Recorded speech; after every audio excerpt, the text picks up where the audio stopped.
porque, gente, o que eu vou falar hoje é sobre tributação por decretos, limites e consequências. É um tema sensível? É. É um tema polêmico? É.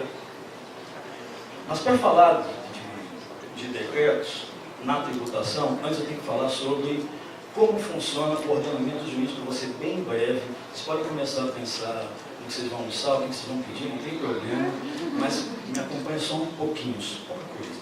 Primeiro, e eu também vou tentar aqui colocar algumas obviedades em xeque. Eu vou começar por uma delas. Primeiro, nós sabemos que o poder, ele é uno. E essa divisão tripartite de poder, ela só se dá por três formas. Primeiro, para determinar o que é a soberania. Não existe Estado sem poder. Ok. Segunda, quais são os órgãos que vão exercer esses poderes? E o que nos interessa para hoje é o seguinte: quais são as funções de cada poder? Então nós temos o poder legislativo, poder executivo, e hoje eu não vou falar do judiciário não. Chega, a gente fala demais do judiciário. No poder legislativo nós temos a primeira obviedade. Qual é? O poder legislativo legisla. Função típica. É. Mas ele só faz isso? Faz. É a principal função do poder legislativo. Legislar. O que ele faz? Ele cria normas legais, leis, em sentido lá, que vão então criar todo o ordenamento jurídico infraconstitucional. E é bastante importante que vocês fiquem com isso na cabeça. Infraconstitucional. Ok? Ok. Aí vem a primeira obviedade. Por que o executivo não cria as leis? Vocês já estão com a resposta na ponta da língua, né? Ah, porque não tem representação popular. Não é isso que a gente aprende? Não existe representação. Quem exerce a representatividade popular é o legislativo. É? É. Ok. Então, o presidente e o vice-presidente na chapa não são eleitos? Claro que são. Para você ter uma ideia, é que a gente fica repetindo essas coisas, às vezes a gente fica perdendo um pouco dos parâmetros.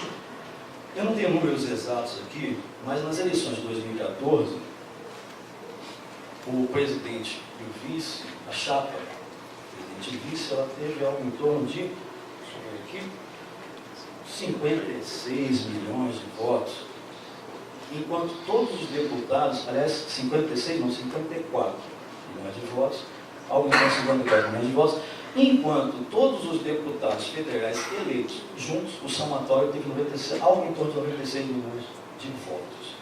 54 milhões de votos para uma chapa, 96 milhões de votos para 543 pessoas. Alguém aqui agora, em sã consciência, vai me dizer que o executivo não tem legitimidade popular? Alguém aqui ousaria dizer isso hoje? Não. Ele tem. O que o legislativo tem como função típica que o executivo não tem, e que aí a feição da legitimidade popular fica mais evidente, é o poder de fiscalização. O poder de fiscalização só cabe ao legislativo, não cabe ao executivo. Então, neste ponto, nessa função do legislativo, ele representa, sim, tem a representação popular. Não na criação de normas, mas na fiscalização dos demais poderes. Então, essa é a primeira obviedade que a gente tem que tomar muito cuidado para não ficar repetindo e dizendo que, olha, o que dá ao legislativo essa possibilidade de criar as normas legais, as leis, é a representatividade popular. É também, mas não é só esse motivo. Então, essa é a primeira obviedade. Então, por que se atribuiu ao legislativo a criação das leis? Eu tenho para mim que é o mesmo critério utilizado pelo judiciário, ou seja, o colegiado. Ou seja, parte do pressuposto que 543 pessoas, mais o Senado, consigam pensar mais e melhor sobre determinado assunto do que uma pessoa ainda que com todos os seus ministérios e todos os seus assessores. Então, para mim, não é o disciplina, não seria única e exclusivamente a representatividade popular, no caso da criação de normas, e sim o princípio do colegiado, que é o mesmo princípio que norteia o judiciário. E aí se vê uma similitude, correto? Então essa é a primeira verdade que eu gostaria que vocês afastassem, pelo menos por enquanto. Aí tem a outra. O executivo executa. Ok? Ele executa. Mas ele também tem uma parcela na criação de leis. Eu não vou me adentrar aqui com a questão da iniciativa, com a questão do veto. Nada disso nos interessa hoje, graças a Deus, que a gente vai sair daqui mais cedo não sabe. Ok? Mas ele executa. E o que é executar? Como é que ele executa? Ele precisa de um veículo normativo para poder executar todos aqueles preceitos que fazem o ordenamento jurídico, que são, em regra, gerais e abstratos. E qual seria o veículo por excelência? O decreto. O decreto é o veículo por excelência que o chefe do executivo utiliza para poder o quê? Dar concretização a todas aquelas normas infraconstitucionais, isso tem que ficar bem claro, certo? Para que então possa o quê? A máquina possa andar. Afora as leis ordinárias autoexecutáveis, o exemplo mais claro disso são os códigos. A maioria das normas gerais e abstratas, para que possam ser executadas, precisam desse veículo, que é o decreto. O artigo 84, inciso 4 da Constituição, fala em decretos e regulamentos. Né? Eu vejo que há uma confusão, porque, na verdade, o que os decretos fazem é justamente regulamentar. Tá? E eu tomei contato com um decreto, e vejo a importância do decreto. Eu tomei contato com o decreto do presidente muito cedo. E quem tiver regularidade também. Mais ou menos com 13, 14 anos, foi o meu primeiro contato com o decreto. Eu vou explicar para você. Eu chegava, estava estudando, chegava em casa, almoçava, né? E minha mãe ficava cobrando que fizesse dever de casa. Eu não queria fazer o dever de casa. Eu queria fazer, eu queria jogar bola. Tinha um colega meu chamado Paulinho. E o Paulinho era muito bom de bola. E eu sempre fui péssimo de bola. Eu chegava para minha mãe depois do almoço e falava assim: mãe, posso jogar bola com o Paulinho de onde ela estivesse? Na cozinha, na sala, na televisão. O que ela falava? Nem por um decreto. Você vai ter que almoçar, estudar e depois, se você quiser, você vai jogar bola. Veja a importância do decreto. É o seguinte, o que minha mãe quis falar naquele momento era que, olha, mesmo se o presidente da República baixar um ato administrativo autorizando você a jogar bola com o Paulinho, você não vai. Minha mãe descumpriu um decreto do presidente da República só para não jogar bola. Então, essa é a importância do decreto. O decreto é importante. Certo? Agora, podemos, então, utilizar o decreto para tributar no sentido amplo? É ele um instrumento normativo, por excelência, para criar tributos? Todos nós sabemos aqui que não. Mas não foi sempre assim. A Constituição de 67, ela trazia alguns chamam de famigerado, né? Aliás, o decreto que minha mãe não ia cumprir era o decreto-lei de 1967. Inclusive, falava, era expresso, em autorizar que o chefe do executivo veiculasse normas de natureza tributária. Aí todo mundo fala, isso acabou, hein, presidente? Isso acabou, não existe mais, a Constituição de 88 acabou com os decretos-leis, não existe mais decreto autônomo na Constituição de 88. A Constituição de 88 só traz os decretos regulamentares, que é esses que vão dar concretização às normas eu vou mais uma vez ser chato, infralegais, infraconstitucionais, tudo. E existem os decretos inominados. Eu acho bonito, né? Tudo aquilo que a gente não sabe o que é, a gente fala que é inominado.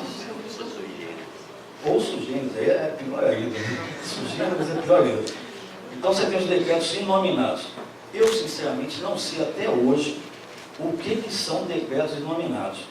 Do artigo 84, inciso 4. Eu não consigo definir. Eu sei que são todos aqueles que não têm nome. E na maioria das vezes não tem nem número. Mas o que eles regulamentam, como é que eles funcionam, eu não consegui ainda chegar a uma definição que, pelo menos para mim, fosse satisfatória. Bom, e aí passamos agora para a questão da tributação propriamente dita. Detalhe, Geraldo da Tariba já falava que os decretos, eles não podem inovar no ordenamento jurídico. Aliás, não é só ele, todos os bens constitucionalistas falam da impossibilidade, a não ser os decretos autônomos, que os doutrinadores insistem em dizer que foram expurgados do ordenamento jurídico constitucional, com a Constituição de 88, eu tenho minhas dúvidas, que afora o decreto autônomo, nenhum decreto pode inovar o ordenamento jurídico e todos os demais decretos, que no meu entendimento são todos regulamentares, essa questão de decretos autoexecutáveis, inominados, tem titulações bonitas, mas eu entendo que o decreto, por excelência, ele se presta a regulamentar. E regulamentar o quê? Normas infraconstitucionais. O que significa isso? Significa que um decreto não vai buscar o seu fundamento de validade na Constituição Federal, porque esse é o papel do decreto autônomo. Esse sim. Porque para você inovar no ordenamento jurídico, você tem que buscar o teu fundamento de validade na Constituição e não na lei. Então, o decreto regulamentar não pode buscar, isso é importante, vai ficar claro daqui a pouco. A fome apertou, né?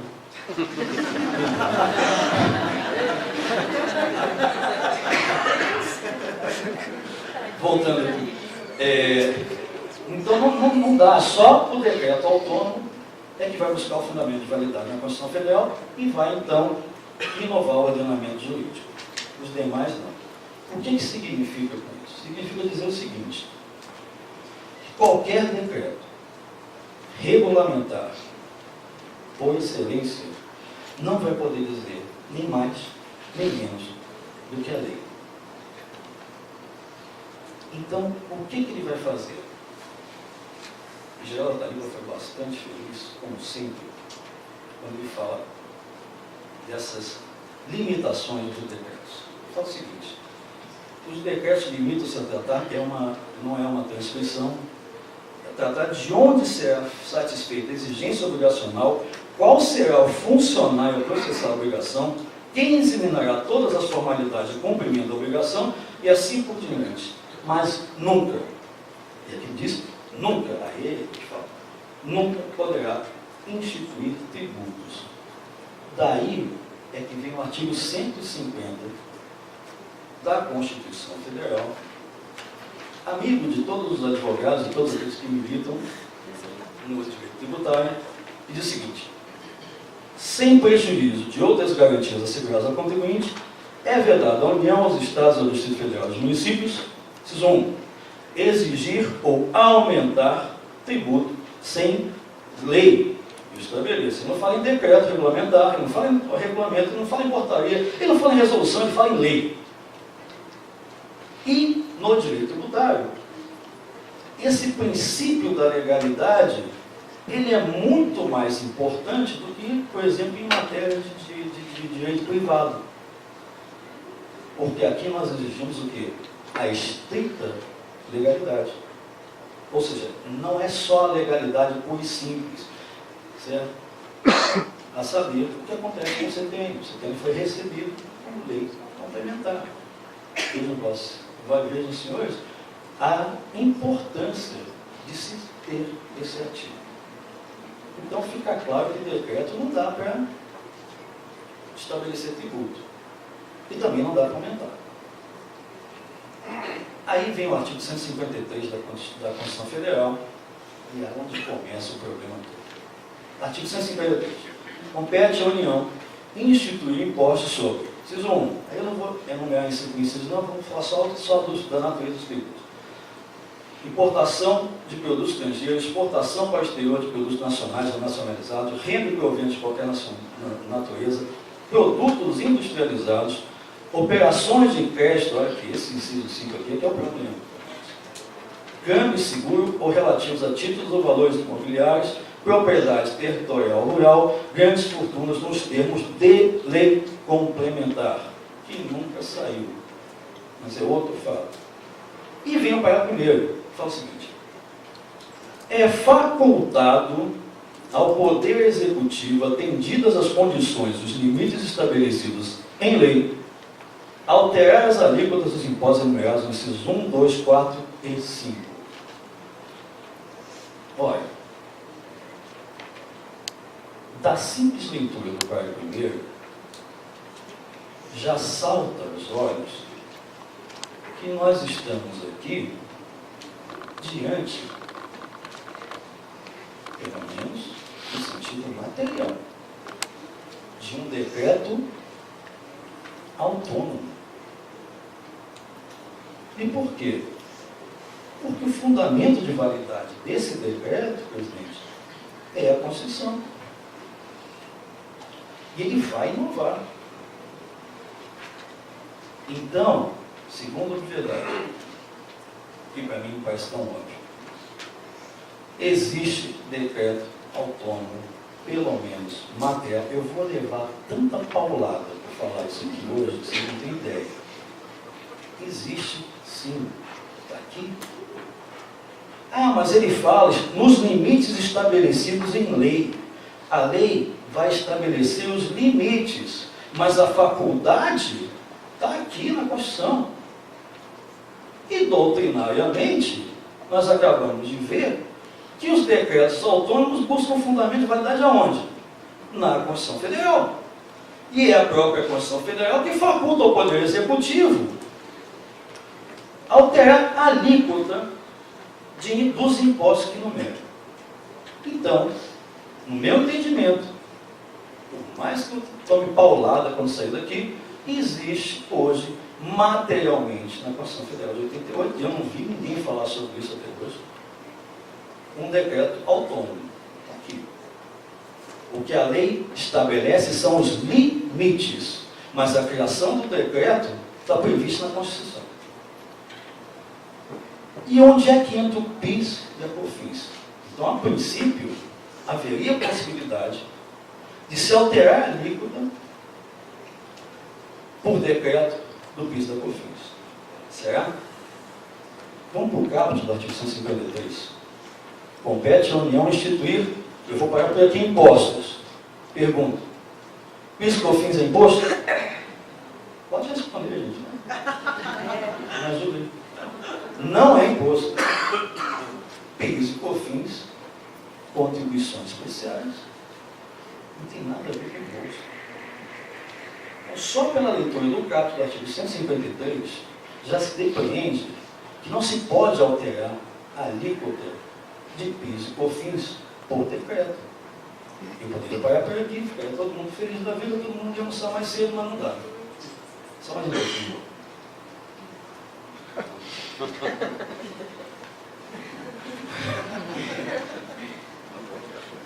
Outra questão que eu, inclusive, já falei em momentos anteriores é a seguinte: é a própria natureza do PIS da COFINS. Analisando todos os incisos aqui, são todos impostos diretos, certo? E o que a norma constitucional prevê é o quê? Todos eles têm uma natureza extrafiscal. Significa isso. são tributos que, além da arrecadação, eles podem servir como instrumentos de política econômica. E por quê? Porque eles não têm vinculação orçamentária. Não existe um tributo aqui que tenha uma vinculação orçamentária constitucionalmente definida, o que não ocorre com as contribuições, em geral. Todas elas têm o quê? Tem uma vinculação orçamentária bem definida, bem delineada. Então não se pode fazer política econômica com tributos que têm a sua vinculação orçamentária plena. Então, também não haveria possibilidade, a não ser que se modifique a natureza jurídica das contribuições, nós não podemos fazer política econômica. Podemos fazer o quê? Parafiscalidade. E o que difere da fiscalidade da parafiscalidade é o seguinte: a parafiscalidade, essa sim, ela é criada para fazer política orçamentária.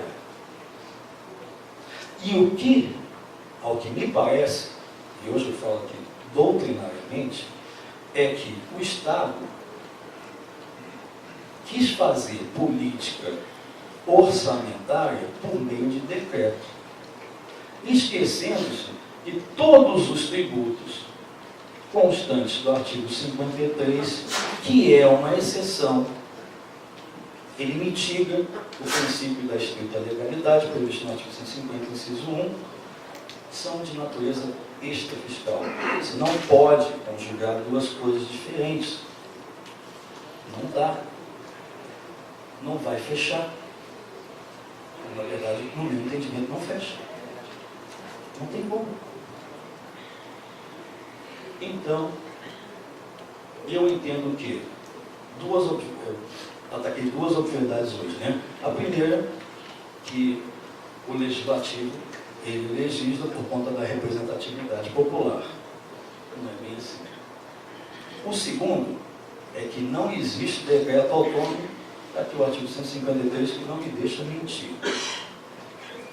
E eu vou terminar dizendo o seguinte, vou terminar aqui minha fala com relação aos artigos, e depois vou fazer um adendozinho rapidinho. Não há a possibilidade de um decreto alterando alterar a alíquota de tributo sem majoral. Não dá.